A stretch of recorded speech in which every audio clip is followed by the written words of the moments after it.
ریاست تلنگانہ میں 116 بلدیات اور 7 میونسپل کارپوریشنز کے لیے آج پولنگ منعقد ہوئی۔ سے پہر 3 بجے تک تقریباً 62% پولنگ ریکارڈ کی گئی۔ رائے دہی کے دوران ریاست کے مختلف مقامات پر جھڑپ کے واقعات بھی پیش آئے۔ صبح 7 بجے سے پولنگ کا آغاز عمل میں آیا۔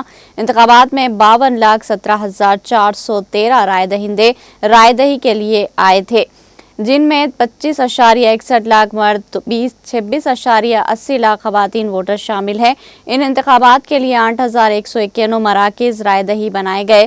رائے دہی کے لیے 16,031 بیلٹ باکس استعمال کیے گئے۔ ان باکسوں کی حفاظت کے لیے 137 اسٹرانگ رومز اور ووٹوں کی گنتی کے لیے 136 مراکز تیار کیے گئے۔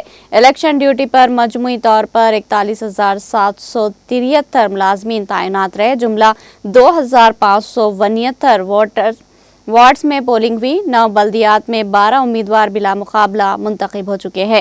امیدواروں کی تعداد 10,719 ہے، جن میں کانگریس کے 2,358، BRS کے 2,478 اور بی جے پی کے 2,252 امیدواران شامل ہیں۔ جملہ 7 کارپوریشنز کے 412 وارڈز کے لیے رائے دہی ہوئی۔ محبوب نگر اور راماگنڈم کارپوریشنز میں 2 امیدوار بلا مقابلہ منتخب ہوئے۔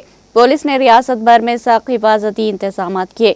1,302 مرکز کو انتہائی حساس اور 1,926 کو حساس قرار دے کر وہاں اضافی نفری تعینات کی گئی۔